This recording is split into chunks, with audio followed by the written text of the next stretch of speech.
Ya, InsyaAllah. Assalamualaikum warahmatullahi wabarakatuh.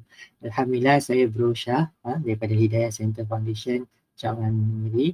Hari ini kita bersama lagi pada 12 hari bulan 12 2021, tarikh yang istimewa, tarikh istimewa untuk tarikh yang cantik untuk kita kelas. Jadi kerana Allah, pada hari Ahad yang berbahagia ini, Innallaha ala kulli syai'in qadir, sesungguhnya Allah berkuasa atas segala sesuatu. Jadi kita antara yang terpilih oleh Allah Subhanahu Wa Taala, yang Allah telah takdirkan untuk masih dalam keadaan sihat, masih diberi kekuatan iman untuk walaupun sesibuk mana pun ada urusan kita pada hari Ahad ni kan, macam-macam kita nak buat pada hari Ahad yang kita tak bekerja, tapi kita luangkan masa untuk majlis ilmu, majlis zikir, kita ingat kepada Allah Subhanahu Wa Taala. Jadi alhamdulillah, sama ada tajuk hari ini menarik atau tak menarik kan, atau sesuai tak sesuai untuk kita, tapi insya-Allah setiap ilmu yang kita ada tu kita akan dapat mengagumi, kita dapat mengagumi Allah Subhanahu Wa Taala. Sebab Allah menciptakan sesuatu pasti ada tujuannya. Allah mensyariatkan sesuatu, syariat ni bagi yang saudara baru atau mualaf selalu dengar perkataan syariah, syariat. Syariat bermaksud undang-undang, undang-undang atau peraturan. Islam datang untuk mendisiplinkan kita. Sebab kalau kita gunakan nafsu semata-mata, gunakan akal semata-mata, gunakan hati semata-mata, pasti kita nak semua benda. Tak pandai berhenti nak makan, tak pandai berhenti nak macam-macam lah. Nak ni kan, hari ni 12-12 Shopee memanggil. Shopee memanggil, Shopee. Jadi kerana Allah, bukan nak promote Shopee Jadi berhati-hati, jangan terpedaya dengan bisikan syaitan. Kalau kita tak perlu sesuatu benda, tak payahlah beli Jadi beli ikut keperluan. Jadi kerana Allah, hari ini untuk makluman siapa yang tengok rakaman, kita adakan kelas setiap pagi pukul 10, Sabtu dan Ahad. Dan kita juga adakan kelas Iqra', kelas Iqra' untuk yang awal nak mengenali baca Al-Quran ni. Sebelum baca Al-Quran, kita kenal huruf-huruf sebutan bacaan pada setiap hari Rabu dan Khamis. Tetapi kalau ada urusan atau benda yang kita tak dapat elakkan, kita akan maklum dalam grup dan ni tadilah. Jadi kita nak raikan dulu siapa yang hadir. Alhamdulillah, Kak Fikah, Kak Siti Hajar, Kak Suraya, Tuan Jeffrey, Kak Faridah, subhanallah, Kak Faridah hari ni, hari pagi ni tadi pagi ni tadi lah, pagi tadi ni tadi tanya ada tak Kak Faridah dengan Hajar Syida dah pandai Al-Quran, ada tak buat kelas-kelas mengaji. Jadi mungkin ada yang berminat lah nak berguru dengan Kak Faridah dengan ni tadi. Jadi alhamdulillah, walaupun seorang murabi juga, ahli urus dia saudara kita juga jadi yang sama-sama membantu membimbing mualaf, walaupun seorang mualaf lahir sebagai belum Islam, kemudian menerima Islam kan, sebab itu, tapi alhamdulillah telah ditakdirkan sebagai pembimbing jugalah, salah seorang pembimbing. Jadi Kak Faridah, kemudian itu saja. Yang lain-lain belum lagi join kita. Jadi kerana Allah, mungkin saya kena screenshot sekejap. Kita kena motivasikan. Kata Allah dalam Al-Quran, sebaik-baik manusia. Banyaklah Allah kata sebaik-baik manusia adalah orang yang bermanfaat untuk masyarakatnya. Sebaik-baik manusia adalah orang yang baik dengan jirannya. Sebaik-baik manusia adalah orang yang baik kepada isterinya. Sebaik-baik manusia banyak tapi Allah sebut dalam Al-Quran sendiri, surah Al-Mu'minun ayat 110, kalau silap kena betulkan, kuntum khaira ummatin ukhrijat linnas, kamu adalah umat yang terbaik yang dihantar kepada manusia. Jadi kita ni sebagai orang Islam, umat Nabi Muhammad yang menerima Al-Quran, yang baca Al-Quran, Allah declare, Allah iktiraf bahawa jika kita tadi sebagai orang Islam, sebenar-benar Islam, kita pertama, wal ta'muru bil ma'rufi wa tanhauna 'anil munkar wa tu'minuna billah. Kita ada 3 ciri ni. Kita mengajak orang kepada majlis ilmu, kita mengajak orang bercakap benar, kita mengajak orang untuk sentiasa baik dengan mak bapaknya, kita bercakap orang untuk mendamaikan yang bergaduh kan. Kita mengajak orang jangan bermusuhan, kita mengajak orang jangan berperang. Jadi insya-Allah kita masuk dalam ciri yang pertama. Kedua, kita mengajak orang jangan berbuat kemungkaran, buat keburukan, berhenti merokok, janganlah makan benda yang tak sihat untuk kita. Janganlah banyak lagi lah benda yang tak baik ya. Benda yang tak baik tak payahlah kita, sebab masing-masing kita dah ada akal fikiran, kita tahu apa benda yang tak baik untuk kita, dan Allah sebut sendiri ya apa benda yang kita kena elakkan dalam dunia yang sementara ni, sebab itulah ujiannya. Dan yang terakhir, kita mengajak orang untuk mengingati Allah Subhanahu Wa Taala. Jadi saya pause kejap. Pause kejap kita punya kelas supaya dapat mengajak. Okay, jangan kita berhenti putus asa. Jangan kita putus asa, orang tak ramai join kita, tapi insya-Allah kalau ada keikhlasan, kalau ada apa ni? Ada berkat dengan izin Allah. Tak payah pun kita ni, Allah yang bagi hidayah, Allah yang bagi taufik. Dapat beza taufik dan hidayah. Hidayah petunjuk kepada Islam, taufik untuk kita ada kekuatan untuk buat amal-amal dalam Islam. Okay? Kadang-kadang orang yang tak semayang lagi tu, orang yang tak puasa lagi tu, yang tak jaga aurat dan sebagainya, taufiknya belum cukup. Taufiknya belum cukup. Jadi bila kita dapat taufik, insya-Allah dipermudahkan untuk kita hadir macam majlis ilmu macam ni, macam tuan dan saudara sekalian yang sentiasa istiqamah. Yang istiqamah ni maksudnya konsisten bagi saudara baru. Okey, saudara baru yang baru memulai Islam, banyak istilah dalam Islam ni yang kita gunakan istilah bahasa Arab. Kita biasakan diri ya. Tapi kebanyakannya telah di apa ni? Dimelayukan. Dah dimelayukan kata pinjaman. Jadi kerana Allah, hari ini tajuk kita adalah darah istihadah. Betul lah. Istihadah, darah fasad dan darah apa lagi satu tadi?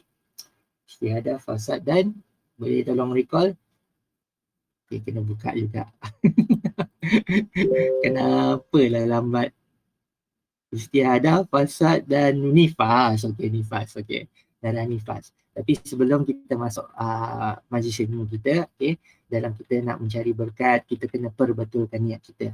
Dan Islam mengajar bagi saudara baru sekalian, saudara-saudari yang dirahmati Allah, yang telah Allah bagi hidayah kepada kita untuk terima Islam sebagai cara hidup kita. Allah ajar kita untuk memulakan apa-apa pekerjaan kita. Apa-apa pekerjaan dengan ayat pertama dalam suratul Fatihah. Lafaz Bismillahirrahmanirrahim. Atau Bismillah, paling kurang Bismillah, dengan nama Allah. Jadi segala perbuatan kita setiap hari, segala perbuatan kita setiap hari, daripada bangun tidur sampai tidur kembali, kalau kita mulakan dengan lafaz Bismillah, kita lakukan kerana Allah, Allah akan kira pahala sebagai pemberat timbangan kita untuk menentukan sama ada kita masuk syurga atau masuk neraka. Jadi kerana Allah, banyak dosa kita setiap hari yang kita sedar atau kita tak sedar. Kalau kita tak belajar, kita lakukan secara tidak sedar. Jadi itulah sebab itulah Allah syariatkan undang-undang pertama atau syariat pertama yang Allah perintahkan kepada kita adalah membaca, atau pendek kata besarnya umumnya belajar. Belajar. Jadi ayat pertama yang sampai kepada baginda Rasulullah pada 610 Masihi, pada usia Rasulullah sama umur Brosyah sekarang ni, umur 40 tahun. Umur 40 tahun Rasulullah tiba-tiba ditadangi malaikat Jibril. Malaikat Jibril suruh Iqra bismi rabbikal ladzi khalaq. Bacalah dengan nama Tuhanmu yang menciptakan. Ulang sebanyak 3 kali ayat 1 hingga 5 dalam dalam surah Al-Alaq. Surah Al-Alaq. Brosyah kena ingatlah berapa nombor surah, 102 ayat tak silap 102, surah ke 102 kalau tak silap. Nanti kita cek baliklah yang kita jumpa masa. Nanti insyaAllah kita sama-sama biasakan diri dengan surah-surah dalam Al-Quran. Jadi bagi yang saudara baru yang dah lama, yang baru atau lama, kita kena biasakan diri, termasuklah Brosyah sendiri Brosyah ingatkan diri sendiri, kita kena kenal Al-Quran kita. Sebab itulah kata-kata Allah yang sampai kepada kita sebagai penutup segala kitab. Kitab-kitab yang datang sebelumnya pun menceritakan benda yang sama. Mengesakan Allah, mentauhidkan Allah. Tak ada Tuhan yang berhak disembah melainkan Tuhan sendiri, yakni Allah Subhanahu Wa Taala. Jadi hari ini kita sambung tentang darah istri. 3 lagi jenis darah wanita. Semalam untuk just recap, kita cerita secara umum apa jenis-jenis darah dan ada, dan kita cerita panjang tentang darah haid tadi. Jadi darah haid, insyaAllah boleh tengok video rakaman KBSP siri ke-26. Hari ini siri ke-27. Jadi bagi yang baru melihat, jangan risau, jangan gusar, jangan bimbang. Kita ada rakaman untuk setiap kelas, insya-Allah. Tapi mungkin ada yang terskip lah. Mungkin ada yang terskip, kita pun manusia biasa. Ada yang terskip, terhilang rakaman dan sebagainya. Tapi apapun kita teruskan untuk kelas kita hari ini. Hari ini pun kita merakam kelas. Jadi kerana Allah, sebelum kita teruskan, kita mulakan dengan Ummul Kitab Al-Fatihah. Ummul Kitab bermaksud ibu segala kitab, ibu Al-Quran, yang mengandung Al-Quran, yang mengandung Al-Quran adalah Al-Fatihah, itu pembuka. Sebab itulah kita baca dalam solat kita 7 ayat ini sebenarnya adalah rumusan Al-Quran. Allah ceritakan kita bermula dengan tujuan kita, iaitu Bismillahirrahmanirrahim.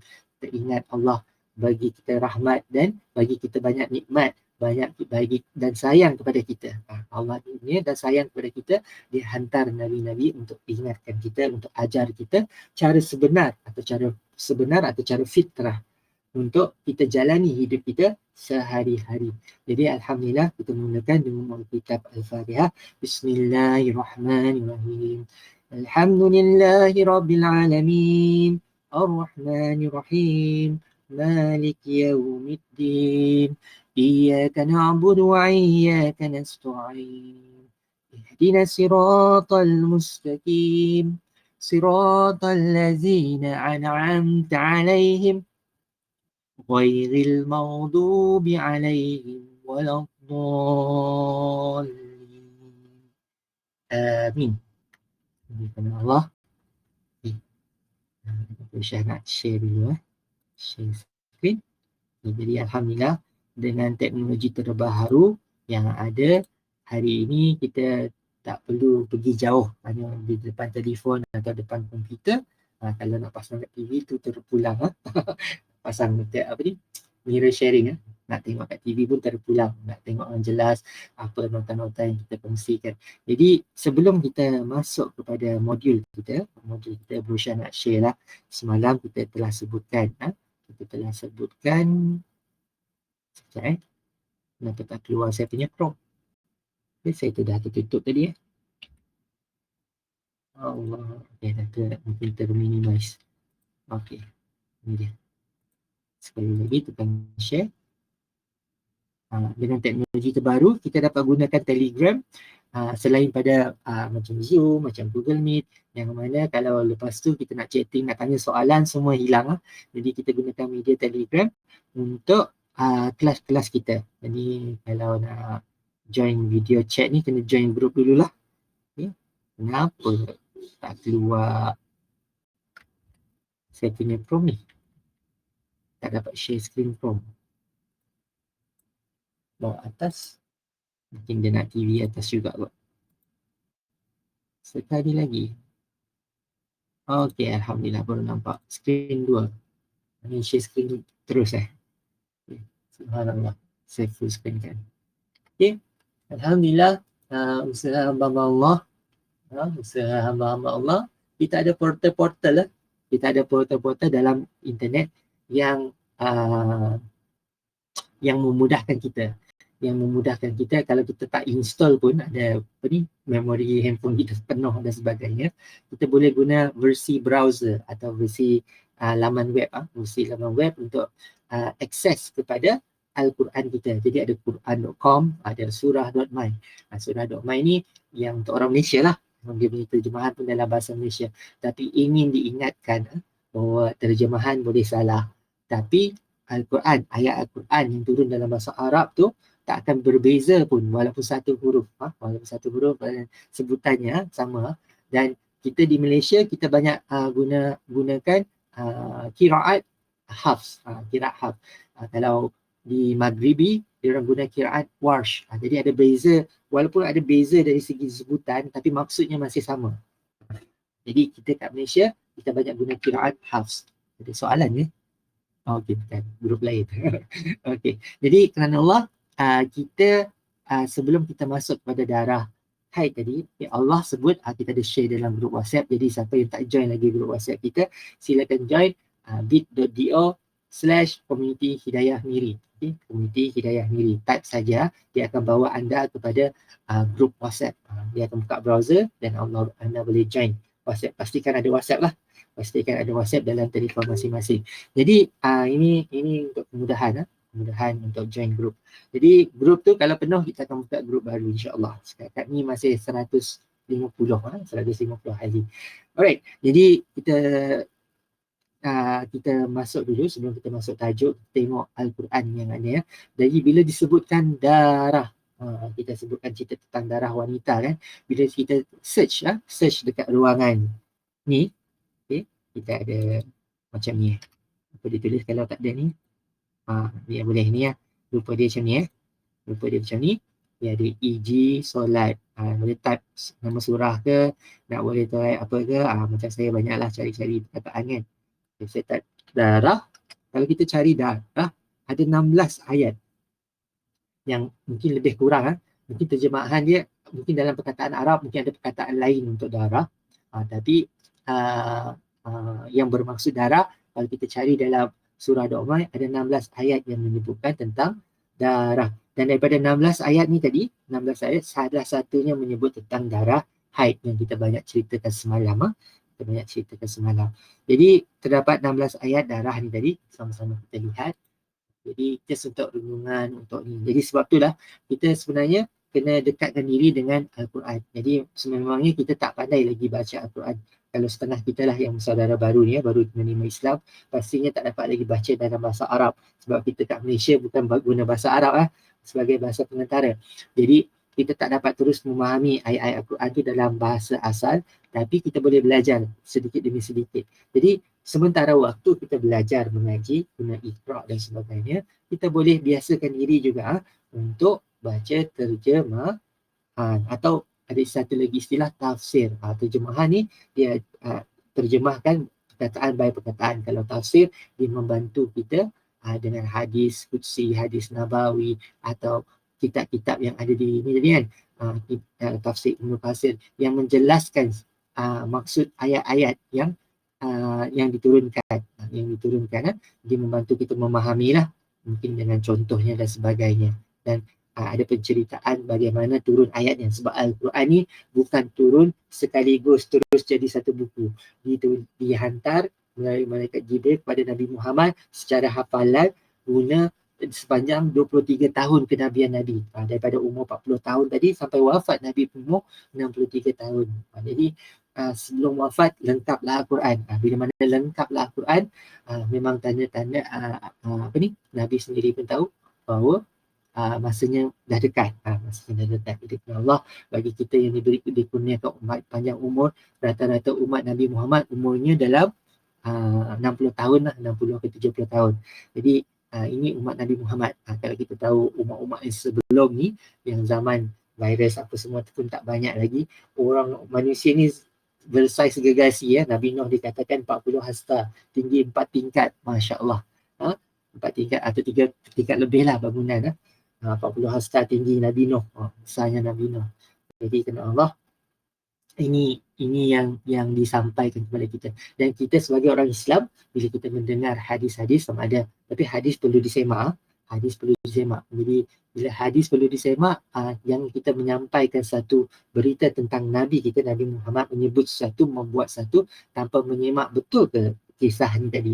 Sebab andai kata kita menyampaikan juga, Ibu Syah minta siapa-siapa yang mungkin ada kita quote, sebab kadang-kadang kita tak perasan hadis tu masyhur dalam masyarakat kita. Masyhur ni maksudnya terkenal dalam masyarakat kita, tapi kita tak perasan bahawa ada kupasan atau ada komentar yang menyebut bahawa hadis ini mungkin palsu. Ini tak boleh kita gunakan. Tapi kalau hadis tu masih konsep lemah, sekadar untuk mengamalkan masih dibenarkan. Kalau hadis lemah, maksudnya ada rantaian mungkin terputus dan sebagainya, tak cukup syarat, kata hadis tu hadis lemah. Kalau hadis tu memang betul-betul sahih dan ni barulah kita boleh ikut tadi, insya-Allah.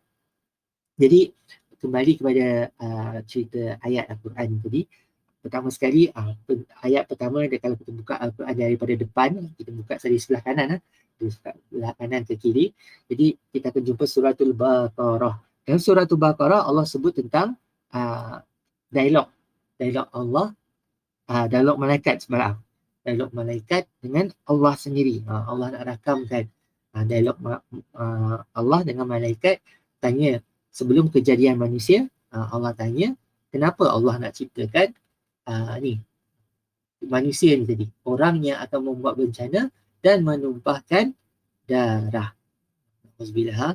Jadi Allah sebut kat sini, Allah yang lebih mengetahui. Jadi terus terdiamlah para malaikat memang sebab kita tahu walaupun kita tidak tahu, walaupun malaikat pun tidak tahu kenapa kita dicipta, tapi Allah lebih mengetahui. Allah lebih mengetahui dan Allah berhak sebagai Tuhan, dia berhak menciptakan atau menghendakkan sesuatu yang kita sebutkan kudrat dan iradat tadi. Okey, jadi ni ayat yang pertama disebutkan tentang darah dalam Al-Quran. Jadi dalam 16 ayat tadi kita akan cari ni satu ayat tentang darah haid sebelum kita masuk tentang darah-darah lain. Okey.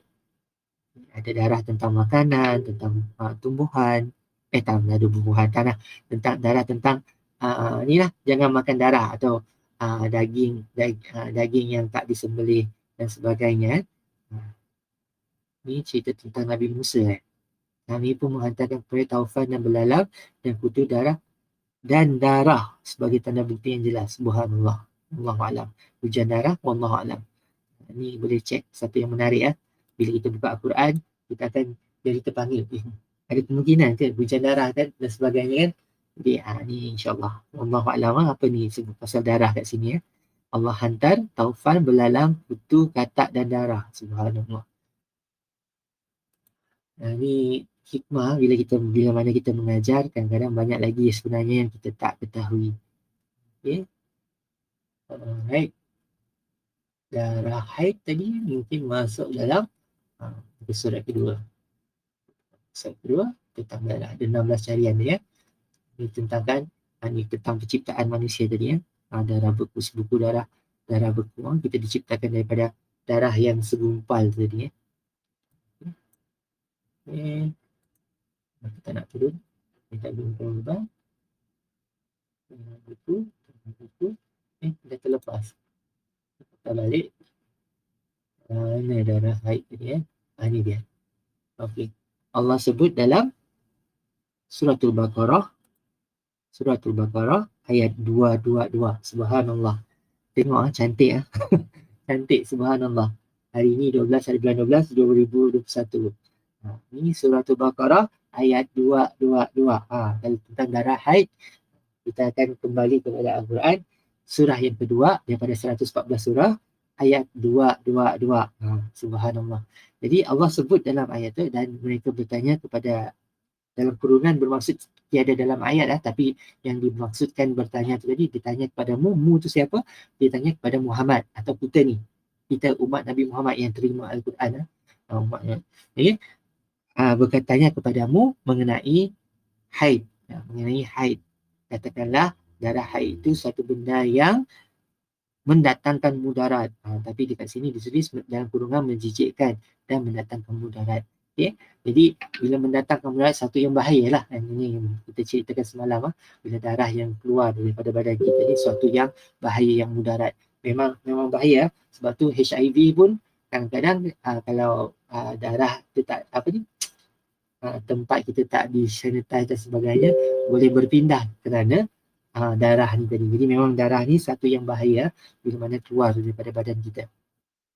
Oleh sebab itu hendaklah kamu menjauhkan diri dari perempuan, yakni dalam kurungan jangan bersetubuh dengan isteri kamu dalam masa datang darah haid itu, dan janganlah kamu hampiri mereka, yakni untuk bersetubuh sebelum mereka suci. Jadi ada tempoh.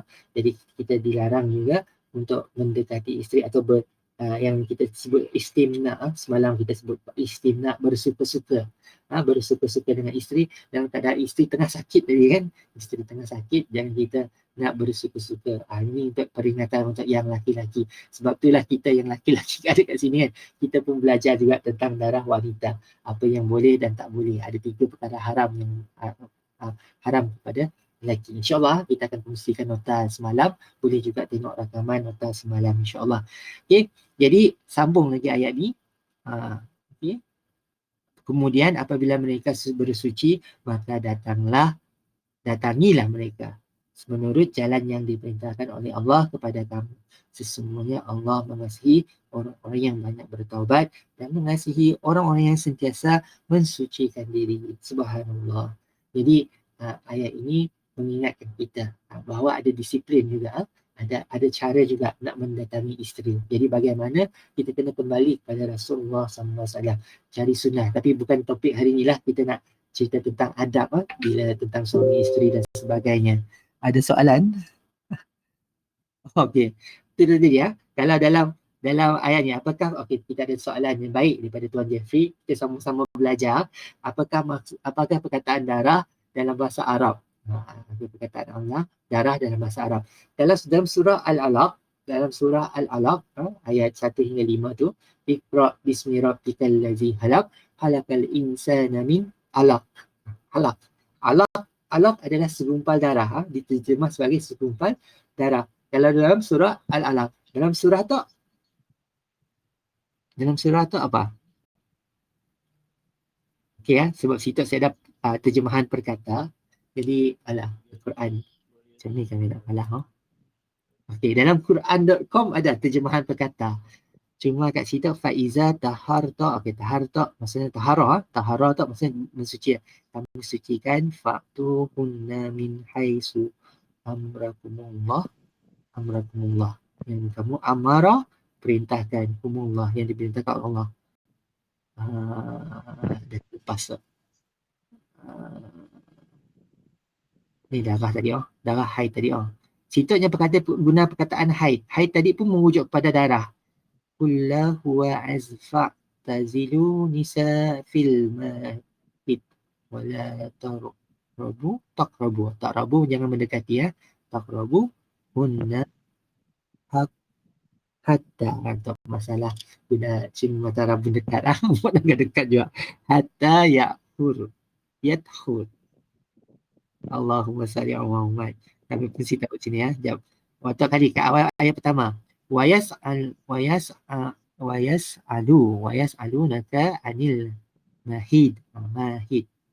Mahid tu orang yang haid. Orang yang haid. Mengenai mahid. Tok situ haidnya sebab bila kita dengar bahasa Arab sebenarnya bahasa Arab tu sangat detail bila macam surah Alaq tu tadi yang merujuk juga bentuk macam seekor lintah tapi merujuk kepada darah juga. Alaq merujuk kepada darah juga. Situ al-mahid. Mahid tu tadi merujuk kepada darah wanita pula. Darah wanita. Jadi macam kalau kita bahasa Melayu kita guna perkataan darah sama aja. Tapi untuk bahasa Arab ada banyak perkataan untuk darah. Jadi untuk dalam konteks ayat tu al-mahid. Kat situ haid mula haid. Situ ada sikit datang darah haid kat situ. Atas tu darah haid, bawah tu ada datang masa haid itu. Haisu amrakumullah. Ya. Yathar hatta hingga wala taqrabu. Wallahu a'lam. Minta maaf Tuan Jeffrey, kami dapat detect sini darah perkataan kedua Jadi orang yang sebabnya kadang-kadang kita tidak belajar bahasa Arab tu, berusaha pun belajar sikit-sikit lah sikit-sikit yang mana kita dapat kita mampulah, kita pun menagih English insya-Allah. Lagi bahasa Melayu insya-Allah. Lagi bahasa Arab tu banyak lagi yang boleh dibelajar. Jadi apa perkataan untuk darah yang tahu kami kita haid tu pun merujuk pada darah, halaf tadi pun merujuk kepada darah. Dan sepengetahuan kami macam contohnya pedang perkataan pedang. Ada 7 perkataan untuk pedang. Jadi kalau kita bahasa Melayu, pedang kontot, pedang panjang, pedang tu lah. Tapi untuk bahasa Arab ada nama khusus untuk setiap nama pedang. Jadi subhanallah, tu lah antara hikmah Allah turunkan Al-Quran dalam bahasa Arab. Kaya dengan perkataan. kaya dengan perkataan yang mana kita tak kena belajarlah perkataan-perkataannya. Jadi harap sedikit banyak dapat memberi pencerahan kepada soalan kita untuk darah tadi. Mungkin dalam ayat tu ada perkataan bahasa Arabnya, tapi dalam surah lain perkataan darah tadi mungkin lain tapi merujuk kepada darah juga. Sama darah jenis apa, darah beku, darah haid, darah yang dalam rahim, yang dalam rahim Allah tadi. Jadi semua ada nama-namanya. Jadi subhanallah, sebagaimana kita nanggah hikmah Allah telah tetapkan, kita nanggah di situ bahawa ada disiplin. Bila mungkin kalau kita manusia, oleh kerana nafsu dan sebagainya, kita mungkin langgar saja, isteri tengah sakit ke apa semua dilanggarkan saja. Jadi sebenarnya darah itu sesuatu yang berbahaya. Jadi bila berbahaya, bila mana kita bersama, maka bahayalah kita pun turut bahaya, walaupun isteri kita tadi kan. Apatah lagi kalau bukan isteri kita, hati yang lagi bahaya zina kan, banyak lagi. Bukan isteri kita lagi bahaya, lagi bahaya.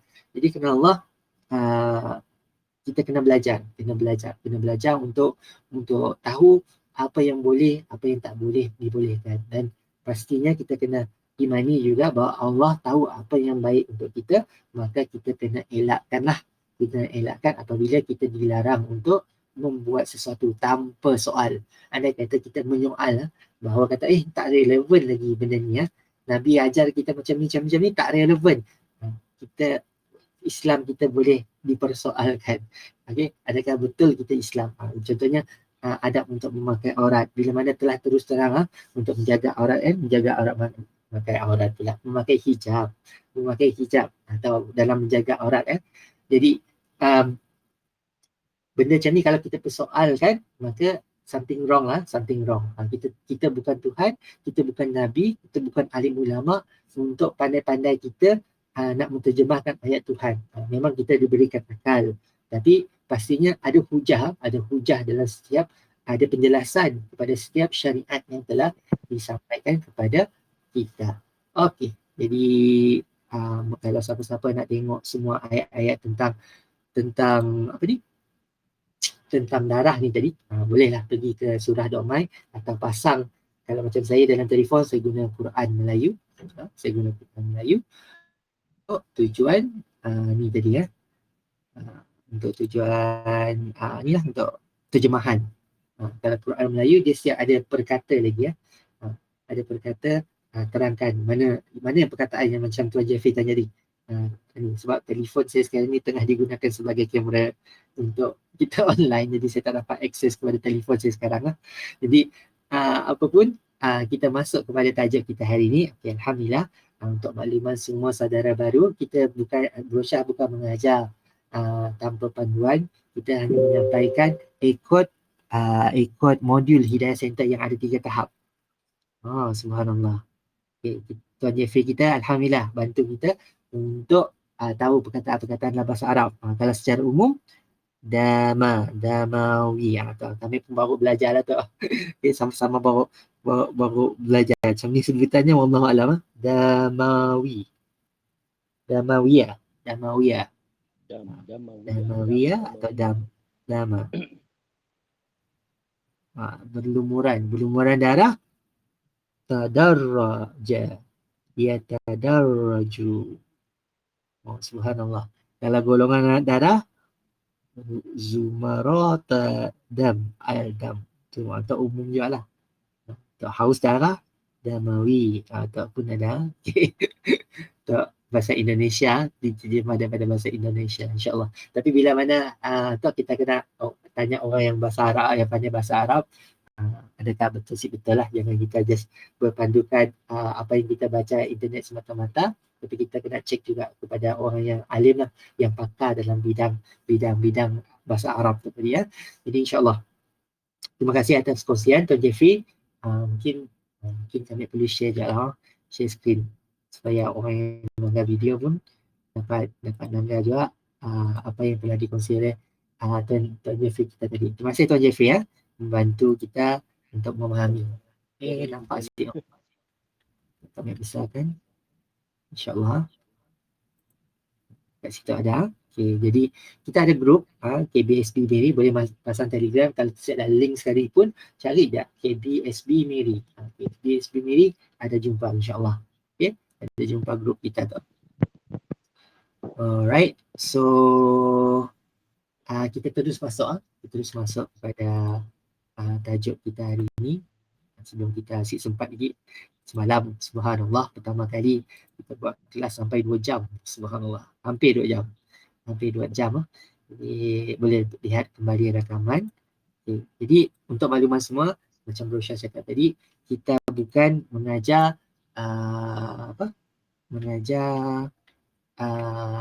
atas pengetahuan semata-mata, tapi kita mengajar juga berdasar modul yang telah disediakan oleh Hidayah Center Foundation. Jadi Bro Syah pun ini pertama kali kita menanggar satu persatu apa yang telah diisikan semalam. Jadi macam semalam pun dalam darah haid, jenis darah yang pertama ada 4 jenis: darah haid, darah istihadah, darah nifas dan darah fasad.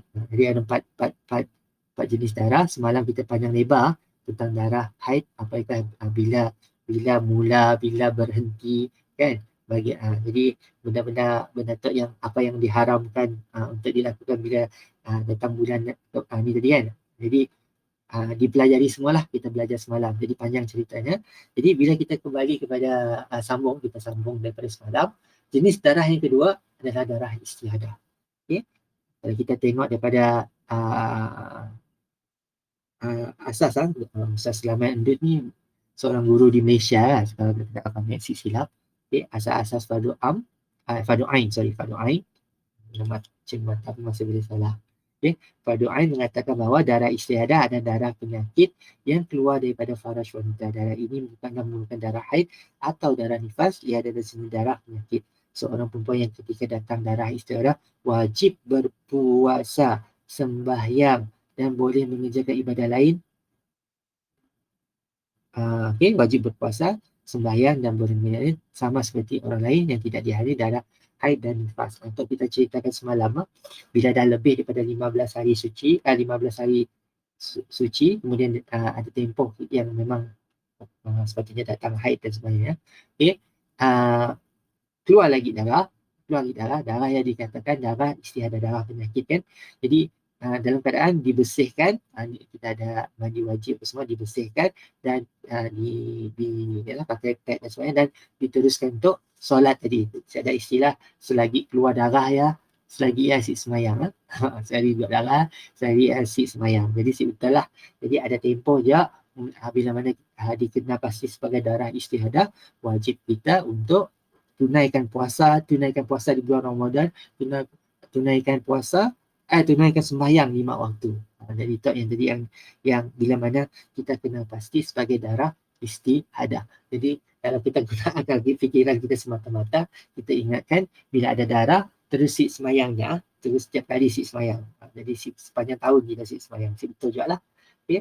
Jadi dalam sebulan maksimumnya 15 hari kita tuliskan. Untuk mengetahui darah istihadah ialah darah yang keluar dari rahim perempuan yang melebihi 15 hari dan malam atau kurang 24 jam dari tempoh haid nifas.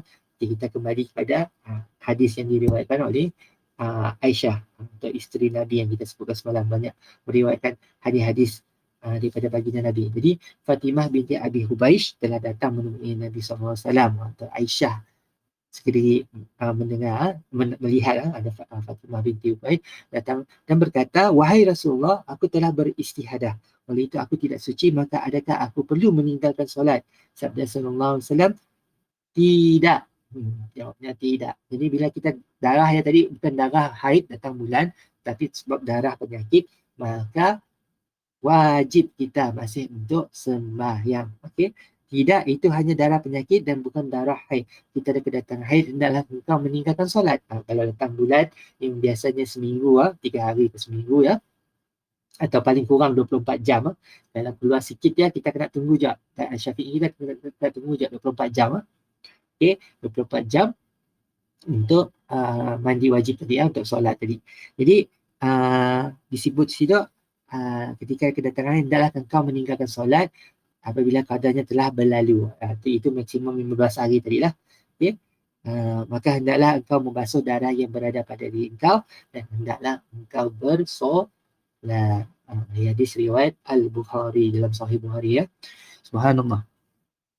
Jadi Al-Bukhari antara periwayat banyak hadis lah daripada Aisyah, daripada banyak sahabat apa semua kan, dihimpunkan dalam satu kitab, satu buku Sahih Bukhari yang mana yang beliau memang sangat detail lah bila dikumpulkan yang mengumpulkan hadis-hadis yang banyak, ada yang palsu dan sebagainya, kumpulkan mana yang betul. Jadi antara hadis yang boleh diikut adalah Sahih Bukhari dan Sahih Muslim. Ada banyak lagi lah hadis lain yang ada buku kitab tentang ni, tapi kena cek balik memang ada huraian juga dalam Sahih Bukhari, Muslim ada juga ada perdebatan atau hujah, orang berhujah jugalah atas hadis-hadis tersebut. InsyaAllah boleh diikuti. Okay. Darah ini membatalkan wuduk tetapi tidak mewajibkan wanita tersebut mandi hadas dan tidak wajib meninggalkan solat serta puasa. Jadi untuk siapa yang ada darah istihadah, darah penyakit, minta kita jauhlah, na'udzubillah, ada darah-darah macam tu, okey, darah macam tu. Tapi kalau ada, jangan kita tahu, semua takdir Allah Subhanahu Wa Taala atas ujian atas kita untuk kita teruskan sembahyang dan puasa kita. Jadi di situ di Padang, kalau darah istihadah si wajib mandi hadas. Subhanallah, tak pengetahuan baru untuk berusaha juga. Si darah penyakit si perlu mandi hadas, cukuplah dengan ambil wuduk sahaja. Oleh itu wanita yang keluar darah tersebut hendaklah membasuhnya. Tapi syaratnya mesti dibasuhkan dulu. Masih mengikat atau membalut. Atau hari tu pakai pad tadi lah, pakai pad tadi dan membalut tempat keluarnya dan hendaklah berwuduk setiap kali solat fardu. Jadi saya ada istilah wuduk kami belum batal lagi. Wuduk kami belum batal. Kalau macam kita tadi sembahyang Zuhur, kemudian kita guna sembahyang Zuhur pun wuduk tadi untuk sembahyang asar. Tapi dalam keadaan darah istihadah, dulu kita ambil semula wuduk. Ambil semula wuduk setiap kali nak sembah. Ya, minta maaf, kami tutup WhatsApp je. Nampak gaya. Banyak je orang message tu. Ini WhatsApp kami. Dan komputer dek. Oh, kat atas.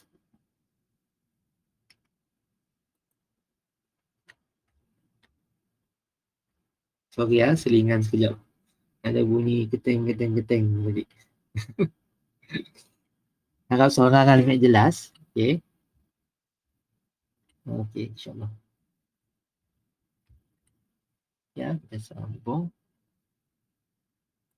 Okey, kita sambung. Alright. Jadi, faktor istihadah. Okay? Faktor istihadah. Jadi, apa yang menyebabkan darah penyakit?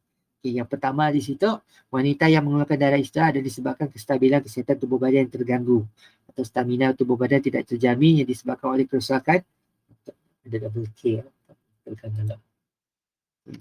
Kerosakan organ-organ atau kelenjar-kelenjar yang berada di sekitar rahimnya. Kadang-kadang boleh juga disebabkan gangguan emosi wanita tersebut, stres, kemurungan dan mental pun boleh menyebabkan darah istihadah tu berlaku lah. Jadi bila disebutkan macam tu, faktor fizikal lah darah istihadah tu Allah telah uji kita bila mana kita asyik jaga kesihatan kita, atau faktor kadang-kadang bukan faktor kita asyik jaga pun, kadang faktor genetik juga, faktor genetik bakar atau keturunan lah, memang ada masalah keluarga-keluarga kita ada masalah macam tu. Jadi kita cenderung untuk dapat Jadi apapun bila sudah berlaku, itu semua takdir Allah SWT. Kita sepatutnya hadapi dengan redha dan sentiasa usaha untuk berubat untuk jadi baiklah. Contohnya tadi macam hormon makanan lah, makan sayur pun dah apa semua kan. Jadi banyak penyebab kita boleh sakit. Banyak penyebab kita boleh sakit. Dari segi makanan boleh menyebabkan kita sakit, tapi kadang-kadang kalau kita asyik makan pun makanan-makanan tertentu terdapat nutrisinya, maka kita pun boleh sakit juga. Jadi faktor kedua, darah istihadah mengalir secara berterusan dan kadang-kadang ia berlarutan sehingga beberapa minggu. Jika keadaan berterusan, maka lebih baik daripada mendapatkan rawatan dan nasihat dengan segera untuk mengatasi apa puncanya. Jadi faktor istihadah tu bila mana kita sedia usaha untuk menyembuhkan diri apa semua kan. Kita tengok lebah 15 masih berlaku tanda aja. Fikirkan benda biasa, datang bulan biasa. Sebab kita kalau kita sip belajar, pastinya macam tu tadilah, hebatnya Islam, indahnya Islam. Bila mana kita belajar tentang darah, seolah-olah kita macam doktor dah. Kita pun dapat diagnose diri ke diri. Diagnose so maksudnya kita dapat check lah doktor, diagnose dengan apa sakit kita atau sakit kita. Di preskripsi ada ubat tertentu kan. Jadi kita dapat diagnose diri kita sendiri, untuk darah istiadah. Jadi perlu kita berubat dan sebagainya. Jadi jangan kita biarkan berlarutan. Sebab kalau kita dah banyak kehilangan darah sepanjang bulan, pastinya pada kita jadi pucat, jadi lemah kan. Jadi benda tu perlu diusahakan. Jadi untuk ujian juga lah. Ujian juga untuk wanita-wanita. Jadi apa ciri-ciri istiadah? Okay. Ciri-ciri pertama, kebiasaannya wanita dah lebih 9 tahun. Okay, 9 tahun dah keluar darah haid, pokoknya bermula. Tapi kalau ada awal, mungkin darah fasad atau darah istiadah juga lah. Wanita keluar awal. Wanita yang keluar darah melebihi batasan haid 15 hari dan malam, atau wanita yang mengeluarkan darah kurang daripada 24 jam, 1 hari dan 1 malam. Okay. Kadang keluar sikit pun satu penyakit, keluar sikit saja. Keluar sikit pun satu penyakit, keluar yang lebih daripada 15 hari pun satu penyakit. Itu ciri-ciri darah istiadah. Kalau keluar sikit pun penyakit, kalau keluar banyak pun penyakit. Harap dah. Okay. Ciri ketiga, okay, yang lebih daripada batasan masa nifas. Allahuakbar. Okay. Okay.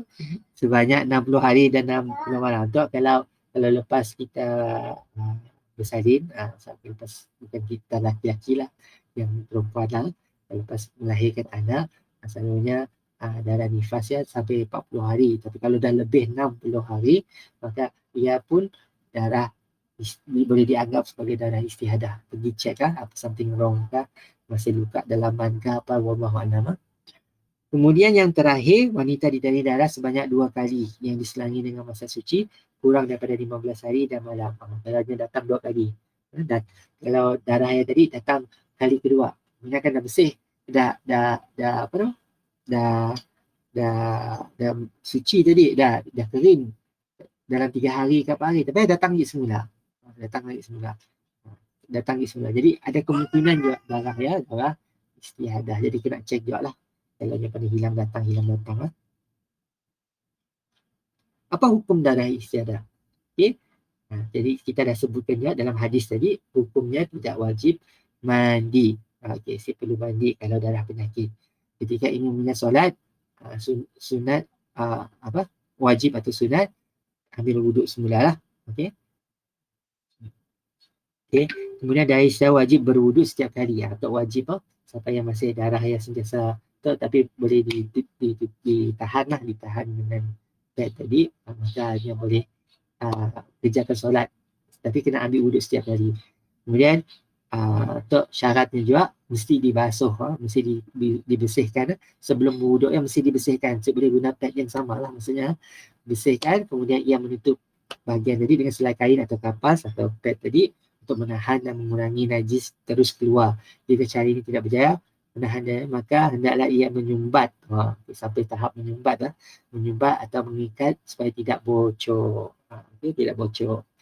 Jadi untuk wanita-wanita lebih afdal sebenarnya sembahyang di rumah masing-masing atau tempat yang tertutup, untuk mengelakkan fitnah, Okay. Tapi sebab sembahyang kalau di masjid kita ada tempat yang diasingkan untuk perempuan.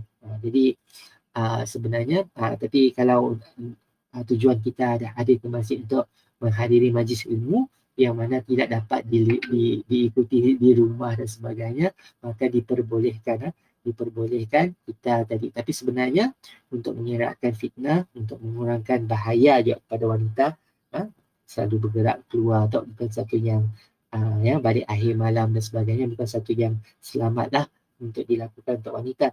Jadi kalau andai kata macam tu tadi, perlulah bila sebelum sembahyang tadi, perlulah macam tu yang dipadah tadi. Okay. Kalau dah pakai pad pun masih bocor juga, nak sumbatkan. Allahuakbar. Macam ni Allahuakbar. Kami mesti dapat nak ceritakan macam ni, cara nak menyumbat Okay. Jadi perlu disempatkan. Okay. Jadi untuk baca Al-Quran macam ni. Untuk baca Al-Quran. Untuk wanita yang ada darah penyakit, darah istihadah, okay. Haid tu boleh mengerjakan solat, puasa, tawaf, membaca Al-Quran. Diperbolehkan. Diperbolehkan kalau dah darah penyakit tadi. Alright. Jadi kita masuk kepada darah jenis kedua. Okay. Harap jelas untuk darah penyakit. Untuk darah penyakit dah jelas. Okay, jadi jenis yang kedua adalah darah nifas. Jenis ketiga sebenarnya. Semalam kita dah cerita darah haid. Untuk kedua hari tu darah nifas. Okay. Okay, jadi bila wanita melahirkan anak, kita tahu kebiasaannya memang akan keluar darah lah. Akan tumpah darah, akan keluar darah. Dan sebab ialah kita kena respect ibu-ibu kita atau para ibu yang ada dalam kita tu tadi, bukan satu yang mudah nak melahirkan anak. Yang satu pengorbanan, satu perjuangan. Malah Allah telah janjikan Allah ampunkan dosa. Ampunkan segala dosa bagi ibu-ibu yang melahirkan anak tu tadi. Jadi satu besarlah. Jadi bagi ibu yang dah melahirkan anak tu, syukurlah Allah telah ampunkan segala dosa-dosa yang terdahulu. Jadi cuma dosa-dosa besar ya, tetaplah kita perlu taubat dan semua apa-apa dosa yang kita sedar atau tidak sedar yang kecil tadi, insya-Allah diampunkan oleh Allah Subhanahu Wa Taala. Okay. Jadi perkataan nifas tu berasal daripada perkataan nafisa. Nafisa nun fasin. Wallahu a'lam. Nun fasin. Silah lah punya nafisa nun fasin sepatutnya. Okey. Nafisa yang bermaksud melahirkan. Subhanallah, kita belajar satu perkataan baru. Nafisa maksudnya melahirkan. Nifas. Nifas maksudnya melahirkan. Nafisa melahirkan. Darah nifas dari segi etimologi ialah darah yang keluar daripada rahim wanita sesudah bersalin. Okay. Tempoh nifas. Okay, berapa lama tempoh nifas? Bila akan bermula darah nifas menurut mazhab kita? Kita kat Malaysia, kita banyak menggunakan mazhab Syafi'i. Okay, mazhab Syafi'i antara 4 guru. Untuk saudara baru yang mengikuti kelas kita ada guru-guru ada, tapi kita ada guru-guru lain tak salah. Silap masing-masing ada hujah dan hadis yang dirujuk. Cuma kita apapun kita kena belajar satu dulu sebelum kita dapat daripada satu guru lah, sebelum kita dapat kemudian hari nak ngikut. Tapi sebaiknya ikutlah majoriti setempat macam kita di Malaysia tu, kecuali mungkin Perlis yang beri kebebasan ikut mazhab ni. Kita di Sarawak kita banyak berpandukan manhaj Syafi'i, atau kita ikut Syafi'i lah, Asy-Syafi'i, Imam Asy-Syafi'i, antara 4 imam mazhab utama yang di dunia tu tadi. Alright, so okay, darah nifas ialah darah yang keluar setelah melahirkan. Sama, sekiranya bayi masih belum keluar semuanya, maka belum lagi dikatakan darah yang keluar ialah darah nifas, tetapi tetap darah penyakit. Faham? Darah penyakit tadi apa? Istihadah. Okay. Jadi kalau sebelum melahirkan, belum lagi masih mengandung, kalau keluar sebelum melahirkan anak, maka dianggap sebagai darah penyakit. Tapi kalau dah keluar anak, maka darah yang keluar darah nifas. Oleh sebab itu, sekiranya wanita yang belum melahirkan tapi amat suka menunaikan ibadah solat disebabkan sakit melampau dan sebagainya, maka hendaklah dia melaksanakan solat sambil baring. Okey, boleh Okey. Jadi ulama sepakat ulama sepakat mengatakan bahawa tiada tempoh minimum bagi nifas. Saya ada tempoh minimum seminggu kah, sehari kah, saya dah. Darah yang keluar tadi bergantunglah. Walaupun sekadar satu titik darah saja yang keluar atau sedetik, tetap dikira darah nifas. Namun mereka berselisih pendapat dalam menentukan tempoh maksimum bagi nifas. Perselisihan tersebut boleh dibagi kepada 2 pendapat seperti berikut. Jadi ada 2 pendapat. Kalau jumhur ulama mengatakan 40 hari. Untuk jumhur ulama maksudnya majoriti orang-orang yang alim yang belajar dalam bidang fiqh, yang belajar tentang syariat tu tadi, yang belajar tentang darah tu tadi, yang hukum darah tu tadi, sebutkan 40 hari. Untuk merujuk kepada hadis yang diriwayatkan oleh Abu Daud, pada masa Rasulullah wanita yang melahirkan anak berhenti nifas setelah 40 hari. Ada hadis Ada hadis yang begitu kan, selama 40 hari. Okay. Sekiranya seorang wanita itu mengalami nifas dalam tempoh 40 hari, maka itu adalah darah nifas. Namun jika darah masih keluar selepas tempoh 40 hari, maka itu bukan lagi darah nifas, sebaliknya ia darah istihadah. Jadi kita nak bezakan antara darah nifas dengan darah istihadah. Okay. Kalau darah istihadah masih wajib untuk sembahyang, puasa dan sebagainya. Boleh tunaikan. Tapi kalau darah nifas, lepas tak kita tanggal, boleh sembahyang. Okay. Al-Ja'fariyah pula bertambah tempoh nifas yang paling lama ialah 10 hari. Untuk pendek Al-Ja'fariyah, okay, ada pengikut Al-Ja'fariyah untuk yang mazhab Ja'fariyah yang 10 hari je ke 40 hari Okay. Mungkin ada hujahnya sedikit lah. Ada hadis yang mungkin contoh yang dicontohkan Okay, mazhab Syafi'i dulu mengatakan bahawa tempoh maksimum adalah 60 hari. Jadi kita di Malaysia, di Sarawak tu, di Miri tu, kita banyak mengikut bahasa Syafi'i, kita ambil maksimum 60 hari. Maksudnya janganlah pada 40 hari tu terus darah istihadah. Maksimumnya 60 hari. Kalau masih keluar dia aja darah sampai 60 hari, maka lepas 60 hari ya kita madah darah istihadah. Pendapat ini berdasarkan pengalaman dan pengamatan Imam Syafi'i sendiri yang mendapati bahawa terdapat wanita yang mengalami nifas menjangkau 60 hari. Hadis Ummu Salamah pula menunjukkan tempoh kebiasaan nifas bagaimana bukan tempoh maksimum. Okey. Jadi Ummu Salamah tadi yang tadi betul. Ya, hadis tadi hadis Ummu Salamah. Jadi walaupun ada hadis yang dikatakan pada masa Rasulullah wanita yang melahirkan berhenti nifas setelah 40 hari. Okey. Jadi tidak hadis ini hadis yang umum, mungkin menurut Imam Syafi'i mengatakan bahawa mungkin sebab pemantauan peribadilah Tok Pemana ada yang 60 hari Jadi hadis Tok tadi si madah Tok lah tarikh sedang madah. Yang paling Tok 40. Yang mana maksimum 40. Mungkin zamannya memang saya ada perkataan maksimum tapi yang paling lama lah. Yang paling lama 40 hari. Saya dah sebut situ dalam hadis Tok. Jadi Imam Syafi'i, cerdasnya Imam Syafi'i mengatakan bila secara umum 60 hari atau dikatakan 40 ke 60 hari Okay. Oleh sebab itu pengikut pengalaman Syafi'i, wanita yang masih keluar haid setelah 40 hari hingga 60 hari masih nifas. Faham Namun sekiranya ada darah yang keluar selepas 60 hari maka darah itu darah penyakit yang wajib bagi wanita untuk mandi dan mengerjakan ibadat seperti biasa. Jadi bila dah habis darah nifas mesti mandi wajib lah. Kalau darah istihadah sebelum mandi wajib kita hanya perlu ambil wuduk je. Bersihkan, tutup, ambil wuduk, insya-Allah. Jadi Anas radhiyallahu an, salah seorang sahabat juga, wallahu a'lam, Anas bin Malik mungkin ada banyak nama Anas pula berkata Rasulullah telah memberikan waktu bagi wanita yang sedang nifas selama 40 hari kecuali jika wanita tersebut melihat dia telah suci sebelum waktu itu. Jadi ada juga yang habis awal bila siapa yang habis awal bolehlah yang tadi Okay, jadi kita akan masuk tajuk Caesar.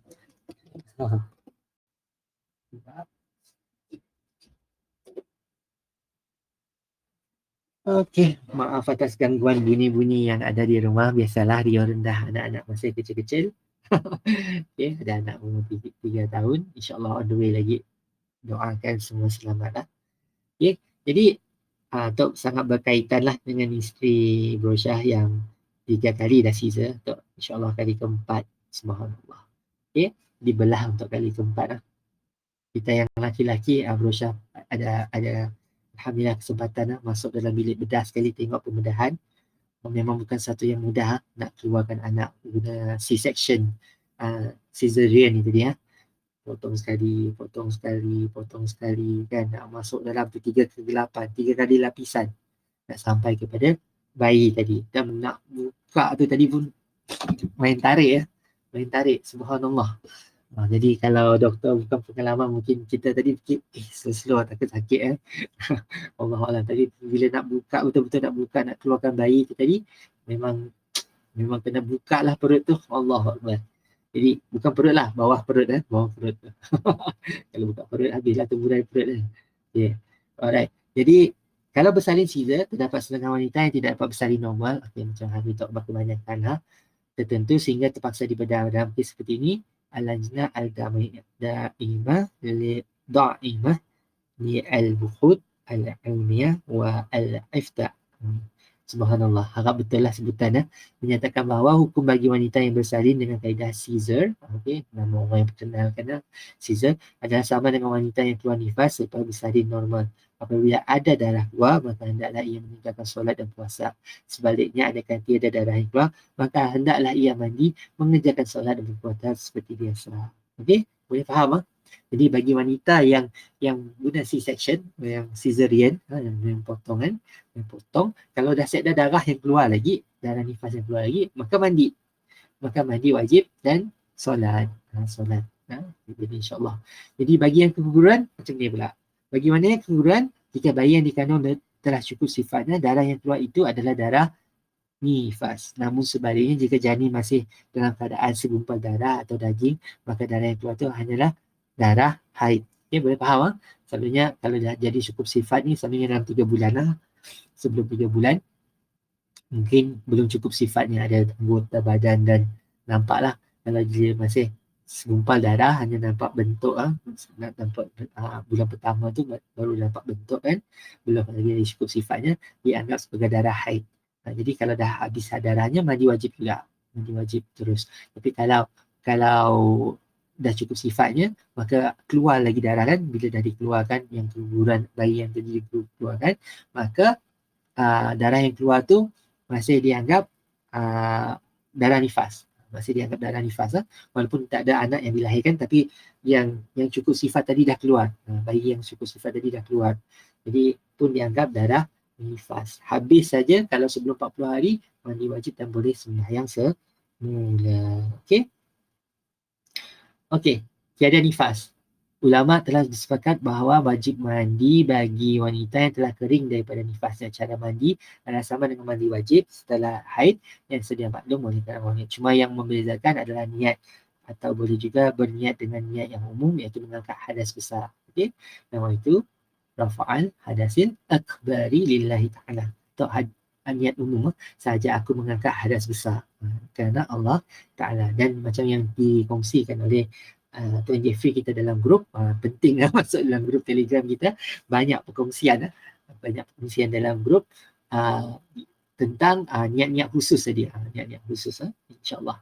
Jadi boleh guna niat khusus atau niat umum. Kalau tak hafal semua niat tu, niat dalam hati tu, mandi ni sebab nak bolehkan sembahyang, nak bolehkan untuk sembahyang, untuk puasa dan sebagainya kan.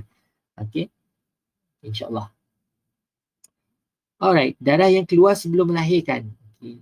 Darah keluar yang sebelum, sekiranya ada darah yang keluar sebelum melahirkan, menurut Al-Lajnah atau buku yang sama tadi, tidak diikuti oleh rasa sakit akibat putus rahim, maka darah tersebut bukan darah haid.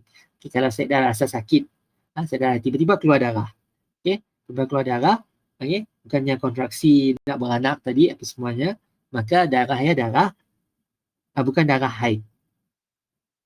Oleh sebab itu dah ibadah sebab dilakukan seperti biasa. Namun sekiranya keluar diikuti dengan kontraksi, menyebabkan rasa kesakitan melatihan, maka darah itu darah nifas. Mungkin perlu ditanya semula untuk darah yang keluar sebelum melahirkan tadi, sebab kalau ikutkan takrif darah nifas, bayi atau bayi yang dah cukup sempurna yang keguguran tadi pun keluar, baru dianggap sebagai darah nifas. Tapi di situ ada yang sikit daripada bahawa kalau kontraksi pun dah ada sakit kontraksi, mungkin hampir melahirkan, memang tengah nak beranak lah, darah yang keluar tadi pun darah nifas. Allahu Akbar. Bila ada darah nifas, perlu nak sembahyang lah, macam darah haid tadi Tapi kalau darahnya darah istihadah, contohnya tadi just keluar aja tanpa rasa sakit, maka ia dianggap penyakit, bersihkan, tutup dan teruskan untuk solat tadi keadaan nifas. Detail lah kita belajar gitu. Subhanallah. Wanita yang mengalami nifas kurang daripada tempoh 60 hari, mengikut 60 hari dikira nifas. Apabila didapati darah telah berhenti sebelum 60 hari, maka janganlah tergesa-gesa mandi, melainkan telah pasti tiada darah yang keluar. kena pasti tu, kena check lah, kena semak dengan kampas kah, dengan kain kah, untuk pastikan memang betul-betul set dah darah lagi yang keluar. Okey.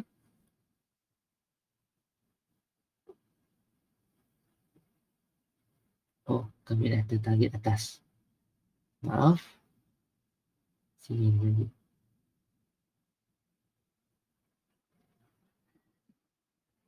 Okey.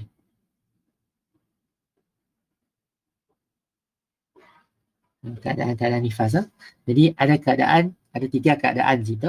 Keadaan nifas. Pertama yang kurang daripada 60 hari. 3 yang lebih 60 hari. Okey, maka dalam tempoh itu dikira. Okey, yang sikit yang lebih daripada 60 hari. Kalau lebih 60 hari dah dikira sebagai nifas. Dan yang terakhir tadi darah nifas terputus-putus. Okey, jadi setengah wanita mungkin yalah, hebatnya Islam semua keadaan diambil faktor kira. Yang 60 hari kurang, yang lebih dan yang terputus-putus. Okay, kalau bagian terputus-putus, keadaan ini adalah setengah wanita yang mengalami nifas untuk beberapa hari, berhenti, kemudian kembali keluar daripada oleh itu darah yang keluar tadi dalam tempoh 60 hari masih dikira, maka darah yang keluar setelah berhenti ketika itu tetap darah nifas.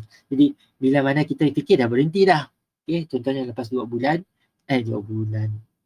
lepas sebulan dah berhenti dah darah, tapi tiba-tiba keluar lagi seminggu kemudian. Jadi darah yang masih dalam tempoh 60 hari, 2 bulan tadi, masih tempoh 2 bulan, masih dianggap sebagai darah nifas. Maka masih perlu lagi untuk solat tadi ya. Okay. Jadi apa hukum untuk perempuan yang berada nifas? Okay, ada seperti yang berada dalam keadaan haid. Jadi kita sebutkan tadi ya, sama macam haid, si payah bercuti lah, cuti si boleh. Dan sama juga untuk suami si boleh merapati isteri. Bila mana darah-darah tu memang bahaya kan. Jadi jangan kita mendekati isteri dalam keadaan haid, nifas, istihadah dan sebagainya. Namun bagi suami yang tetap menggauli dalam tempoh itu, tidaklah kafarah. Tiada kafarah dikenakan sebagaimana yang ditetapkan sebagaimana yang menggariskan semasa bulan Ramadan. Okey, kalau dalam bulan Ramadan dikenakan kafarah kita bersama dengan isteri tengah waktu puasa, tengah hari siang-siang batal puasa dan sebagainya, kita dikenakan denda kafarah. Tapi kalau bulan-bulan lain bulan-bulan lain macam bulan tak bukan bulan Ramadan, bila mana kita merapati je isteri, gauli je isteri, maka saya dah kafarah baginya. Okay, tapi kalau ikutkan haram tadi menggauli isteri. Tapi bila mana berlaku cuma kafarah tadi, bab denda tadi, bayar dengan zakat dan baitul mal lah. Bayar itu tadi sama je. Jadi yang terakhir, setakat tu harap si berat gila. Okay.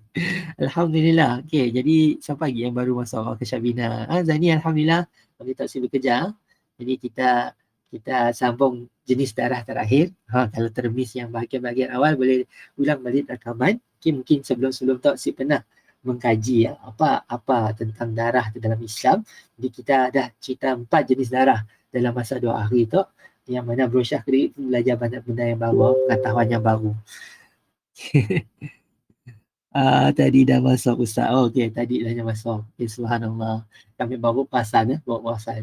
Jadi, okey, darah fasad, darah yang terakhir tadi, okay, darah yang jenis terakhir, ini macam darah istihadah juga. Okay, darah penyakit seperti darah istihadah. Darah jenis ini keluar daripada faraj wanita yang belum berumur 9 tahun dan keluar ketika wanita sakit hendak bersalin. Okey. Jadi, darah fasad tu dalam 2 keadaan. Okay, pertama, belum lagi akhir 9 tahun, tiba-tiba ada keluar darah daripada bahagiannya lah. Bahagiannya tadi nak dikira sebagai darah fasad. Dan keadaan kedua, bila nak melahirkan tadi. Okay, bila yang nak melahirkan, sebelumnya melahirkan, saya dah darah kontraksi, jadi ia pun boleh dikira sebagai darah fasad. Hukum darah ini sama seperti darah istihadah, iaitu ia mengerjakan segala amalan yang terhalang ketika haid dan nifas. Okay. Cara menyucikan sama juga seperti darah istihadah, iaitu membasuh dan tidak perlu mandi hadas seperti keluarnya haid dan nifas. Mungkin sebab dekat sekolah-sekolah darah fasad tu diperjelaskan juga sebab nak membezakan darah fasad dengan istihadah hampir samalah darah yang keluar sebelum bersalin atau sebelum tu tadi apa tak. Okey. Kak Syabina, kalau ada urusan kemudian nak sambung dengan ulangan. Okey. Jadi kita teruskan lagi, sedikit lagi darah fasad. Okey, bagi hukum okey ya, sama tadi hukumnya sama, mandinya macam istihadah tadi ya, masih wajib untuknya untuk solat dan puasa, wajib untuk solat dan puasa.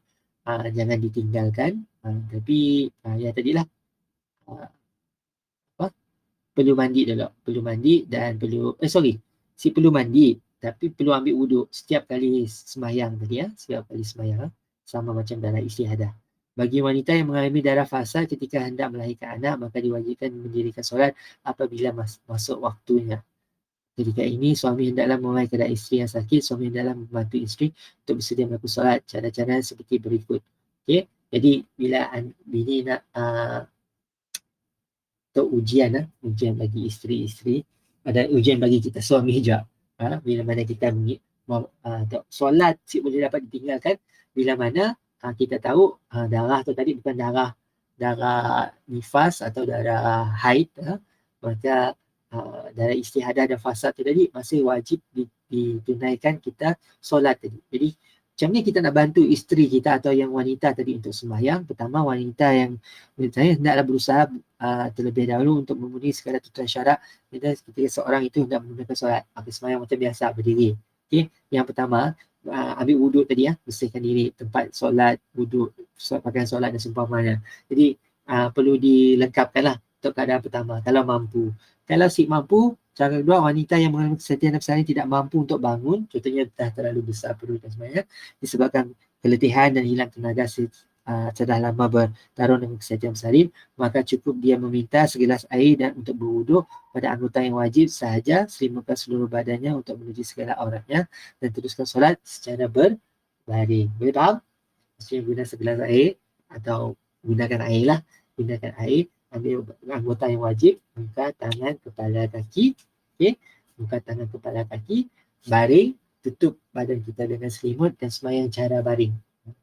Guna cara baring ya, sama ada guna isyarat kepala atau isyarat mata terpulang mana yang mampu dilakukan. Okey, jadi ia cara sembahyang kedua.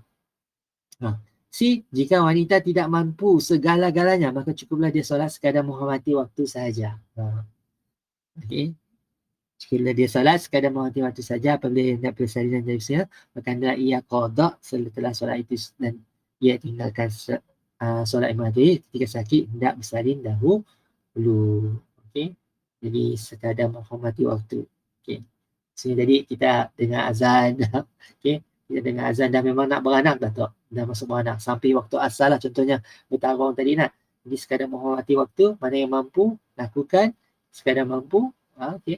Kemudian bila dah selesai semua tadi kita qadakan balik. Okey, bila dah habis nifas, dah habis semua yang darah yang kita sebutkan tadi kan, baru kita ingat balik ada sembahyang zuhur yang aku tinggalkan waktu nak beranak karya. Jadi boleh dikodokkan. Dikodokkan tu maksud digantikan. Kita sembahyang je lah. Kalau zuhur 4 rakaat, ganti dengan 4 rakaat je lah. Okay, niat nak usali fardhu zuhri, contohnya zuhur tadi usali fardhu zuhri, arba'a rakaatin, qada'an. Bukan adaan, qada'an lillahi ta'ala. Jadi kalau adaan tunai, kalau qada'an bayar hutang, qada'. Hutang kerana Allah Ta'ala, kita hutang solat. Okay, tapi ada perbezaan pandangan dari ulama untuk untuk melahirkan anak tu tadi. Darah yang keluar dari farajnya termasuk ke dalam darah wiladah dan tidak perlu ia mengerjakan solat. Di sini terserah kepada kita untuk menggunakan pendapat yang mana satu. Tidak bersalah kita pilih pendapat darah yang keluar semasa sakit untuk bersalin itu sebagai darah wiladah dan kita meninggalkan solat. Ini masalah hilaf yang berbeza pendapat, bukan kesalahan pendapat. Berbeza pendapat, tidak ada yang salah dan semua pandangan ini adalah betul. Okey, masing-masing ada hujah masing-masing. Mana katakan untuk darah istihadah ke, untuk darah istihadah atau wiladah. Wiladah tu darah beranak tadi ketika beranak. Jadi insya-Allah setakat ia aja rasanya subhanallah. Okey, setakat ia aja kita pun kongsian hari tu, subhanallah 11.30, 20, 1 jam setengah je nak cover 3 jenis darah. Jadi pengalaman pertama untuk Berusyah ceritakan tentang darah-darah tu tadi. Moga minta maaf kalau agak dry, agak pengisiannya macam terlalu akademik, terlalu theoretical, tapi ingat sekurang-kurangnya kita dapat bezakan apa hukum-hukum untuk darah haid, untuk darah nifas, untuk darah istihadah tadi, dan darah fasad yang terakhir tadi okey, yang sama ada keluar sebelum atau waktu nak beranak tadi okey, di fasad dengan wiladah kelak kita cek sama ada kaitan. Mungkin fasad tu yang umum, wiladah tu selalunya merujuk kepada waktu beranak tadi. Okey, wallahu alam. Berusaha bersih pakalan macam tu. Jadi insyaAllah akan datang kita akan cuba tambah baik dari segi penyampaian dan dari segi pengisian untuk lebih faham, ada infografik dan sebagainya. Jadi taklah modul kelas bimbingan kita tahap 1 yang mana tu tadi, dan sebenarnya Berusyah nak betulkan semalam kita sebut dah habis tak modul 1 tapi sebenarnya bila dilawat semula ada lagi yang kita si cover lagi sebenarnya. Contohnya haji dan umrah belum. Ya, haji dan umrah belum. Untuk puasa pun belum rasa Nabi. Tapi zakat sudah. Mungkin terlompat Nabi perlu cek balik. Puasa macam dah juga. Wallahualam. Kelak kita cek balik dah. Kemudian contohnya dalam bab 1 konsep akidah tu tadi kita tentang dosa warisan tadi tentang dosa warisan, tentang Nabi Isa yang dalam Kristian kebanyakan kita sebelum untuk Kristian, dan kita puasa masih meyakini benda-benda macam tu. Dan contohnya lepas fitrah beragama, kita ada perkara yang membatalkan akidah, perkara yang membatalkan Islam. InsyaAllah kita akan sambung dua tajuk akidah tu tadi minggu hadapan 9 dan 10 yang mana kita belum cover je sebenarnya dalam modul 1 tu tadi. Jadi sabar untuk siapa yang nak graduasi modul 1. Jadi kita minta kita akan sediakan Google Classroom untuk setiap tu tadi. Bila mana semua orang dapat jawab soalan, insyaAllah soalan mudah. Soalan tu boleh dirujuk, cari jawapannya dalam video-video rakaman kita, atau rujuk pada modul tu tadi yang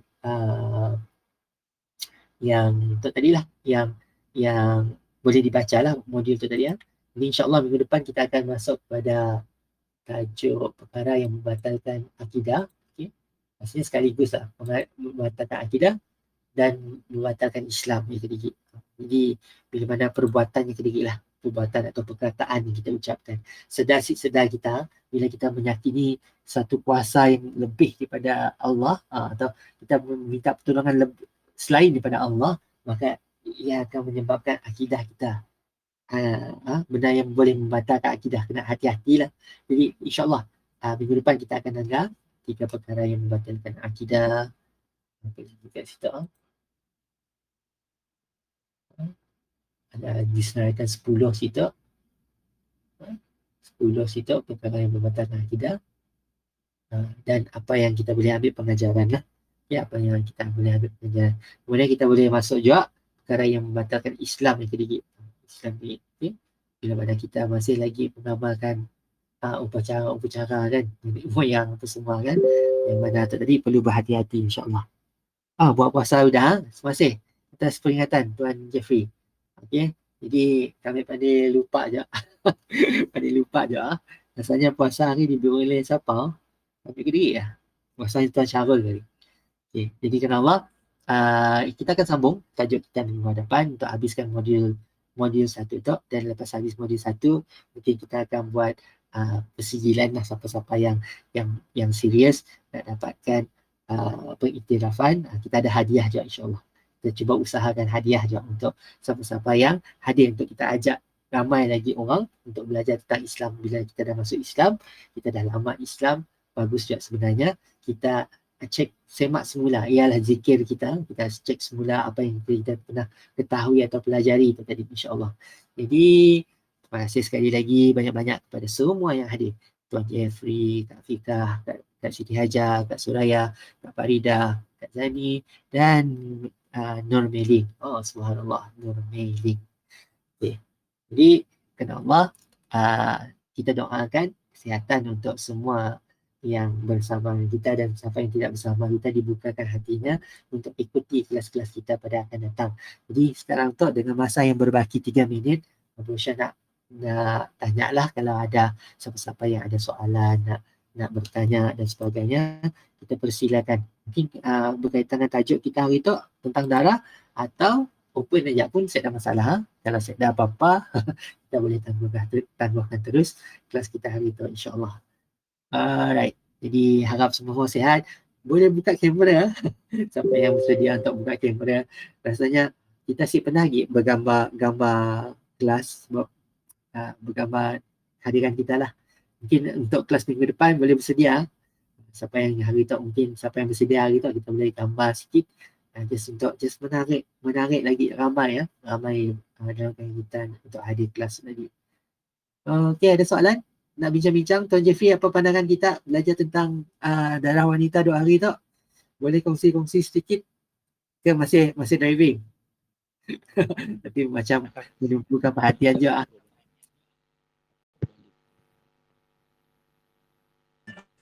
Nak ada bunyi ya? Tuan Jeffrey ada kelakar kah? Hello. Oh, subhanallah. Okey. Assalamualaikum. Ada.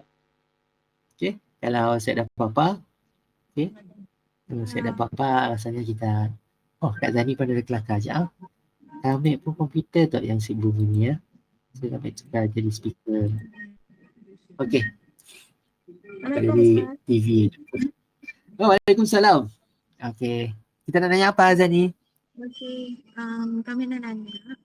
Sekiranya macam bukan ialah darah dari Faraj, tapi nya ialah operate lah sakit. Macam ni nya boleh kadak kan ataupun nya boleh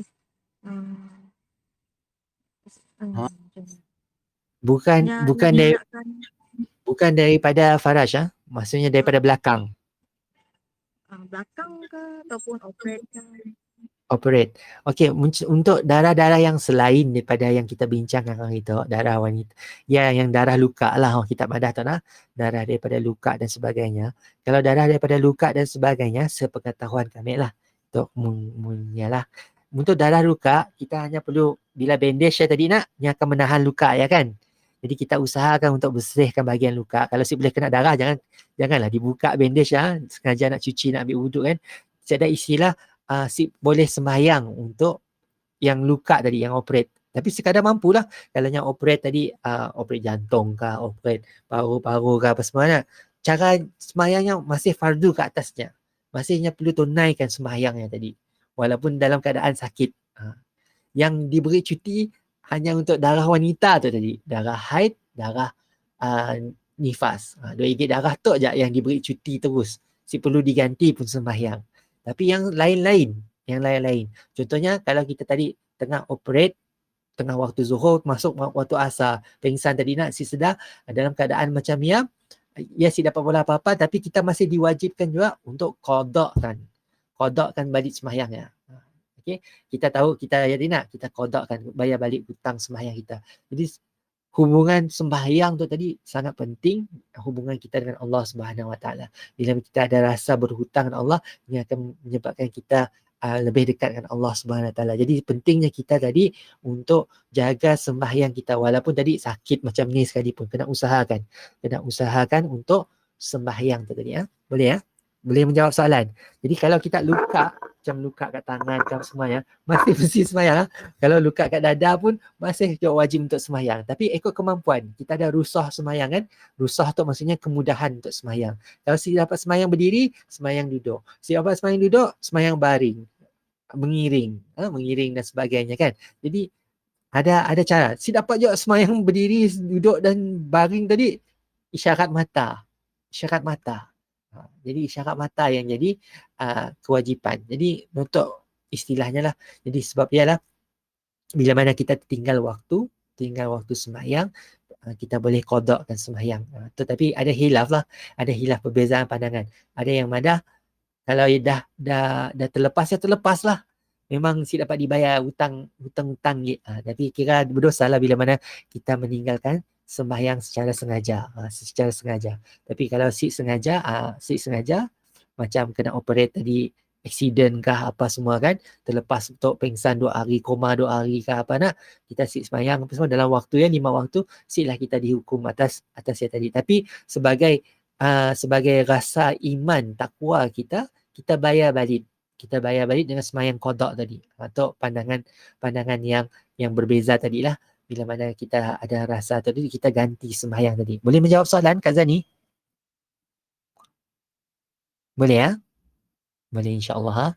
Jadi kalau untuk yang dalam pengetahuan kami lah, kalau ada yang lain, mungkin Tuan Jeffrey pernah dengar jawapan lain, boleh kongsikan dengan kita insya-Allah.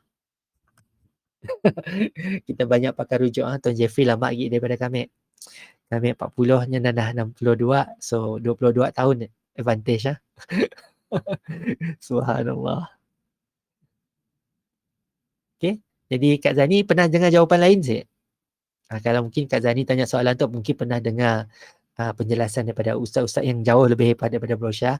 Jadi boleh kongsi dengan kita. Kalau anda kata berbeza, mungkin Brosha pun kena perbetulkan juga apa yang kita sampaikan. Tapi sepengetahuan, memang kalau setakat luka biasa, kena usahakan macam darah istihadah tadi ya.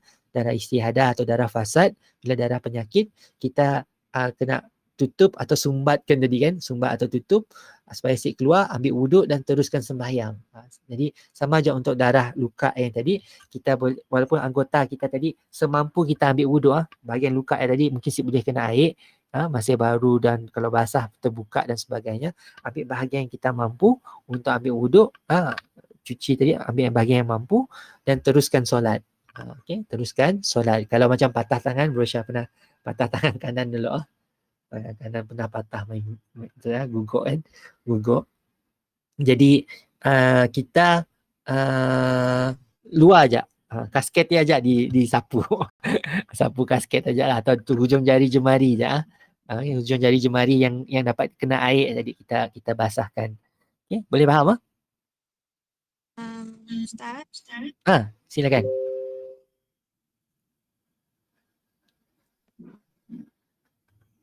Wallahu alam, ada maklumat Tuan Jeffrey tadi, Mada, Kak Farida ada mengajar. Dia mau tanya orang yang pun lah.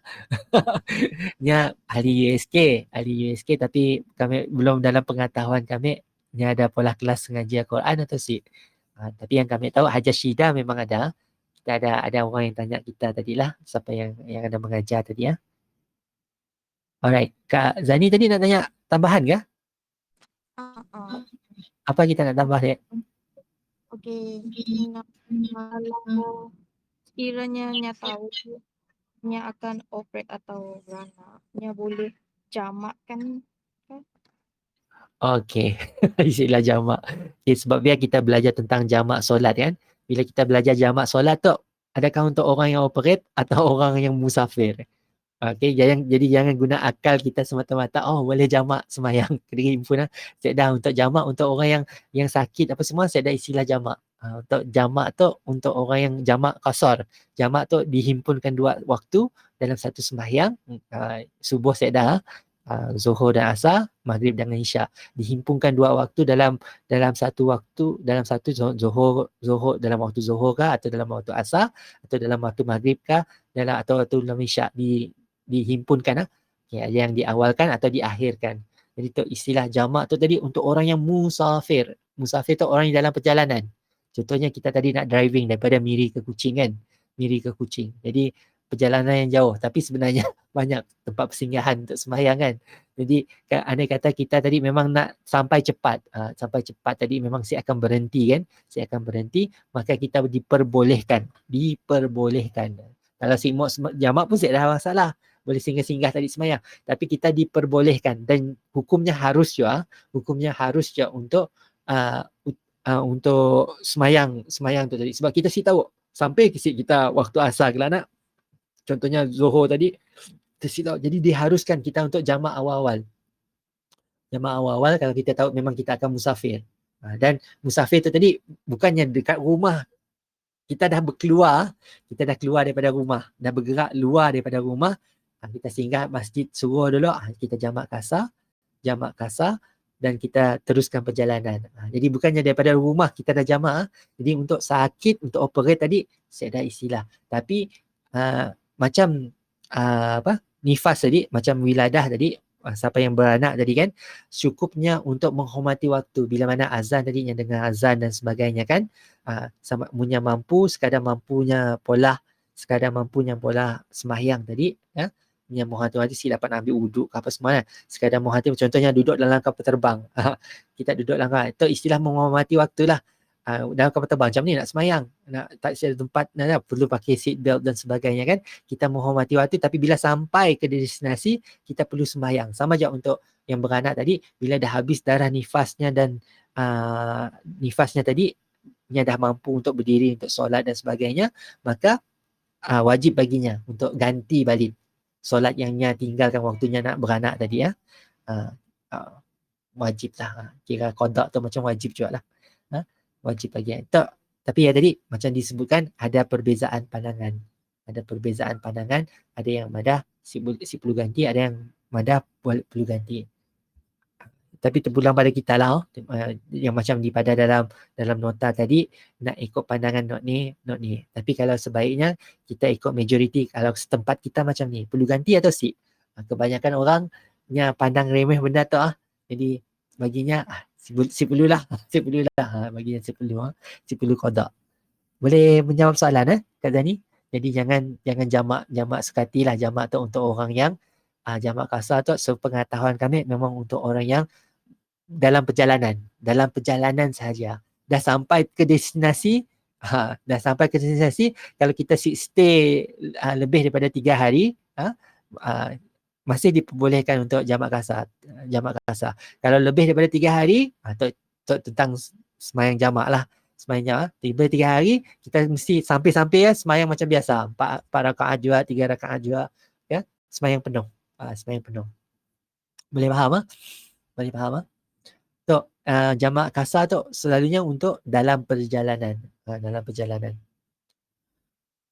Okey, jadi kalau ada soalan lagi, kami rasa cukuplah setakat yang untuk hari tu, Ahad tu. Jadi kerana Allah, kita ada Isnin, Selasa, insya-Allah Rabu kita akan jumpa.